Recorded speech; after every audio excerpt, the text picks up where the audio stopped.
When you feel it's hopeless, when you think that you lost, oh, I will take your hand and we'll rise up from the dust.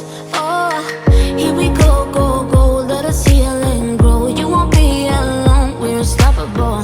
Don't be afraid to show what we're going for. This is what we know.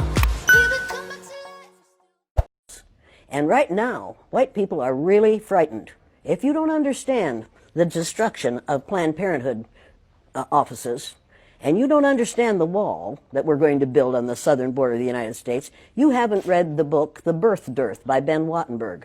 Ben Wattenberg was a brilliant Jewish man who was a member of the American Enterprise Institute, and he wrote a book, the first paragraph of which says, "The main problem confronting the United States today is there aren't enough white babies being born in this country."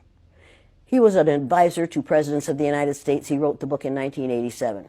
He says if we don't change this and change it rapidly, white people will lose their numerical majority in this country, and this will no longer be a white man's land. Now, I'm not misrepresenting this. I'm telling you exactly, almost exactly what he says. He says there are three things we can do to solve this. Number one, we could pay women to have babies, as they have been doing in Western European nations for years. Then he says, and these are his words, not mine, unfortunately, we would have to pay women of all colors to have babies, so we don't want to do that. He says the second thing we could do is increase the number of legal immigrants that are allowed into this country every year. Then once again he says, unfortunately, the vast majority of those wanting to come to this country today are people of color, so we don't want to do that. The third thing he says, and women had better pay attention to this, 60% of the fetuses that are aborted every year are white. If we could keep that 60% alive, that would solve our birth dearth. Does that sound like racism to you? Can you talk a little bit about the trauma associated with? The trauma associated with it? Yeah. One of the main traumas is it tells white people that they are superior because of the lack of melanin in their skin.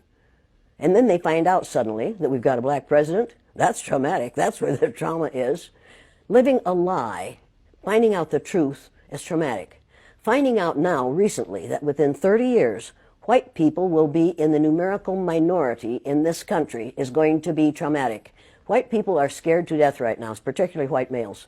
They're scared to death that they are going to lose their power in the future. And they are. But if you want to get ready for the future, if you want to be treated well in the future, treat others well in the present. What we do in the present constructs the future. We called the Japanese, and you'll pardon me, but this is what we called them, slant-eyed little yellow We didn't say that about the Germans. After the war, we rebuilt Germany and Japan, and we get along beautifully with the Japanese. That was in 1945 that we finally won that war. How many years ago was that? Figure that out quickly. I'm not a math person, but... You're not a math person, but you know it wasn't that far. Right. And it didn't take 50 years for us to have peace with the Japanese and the Germans, even though we dropped 2 atomic bombs on Japan. The Japanese hadn't killed 10 million people. Nowhere near that. We didn't drop any bombs on Germany, any atomic bombs on Germany. They were a different kind of people. We couldn't afford to do that. We killed how many Japanese people with 2 atomic bombs? And they forgave us. You want to talk about forgiveness? You want to talk about changing this thing?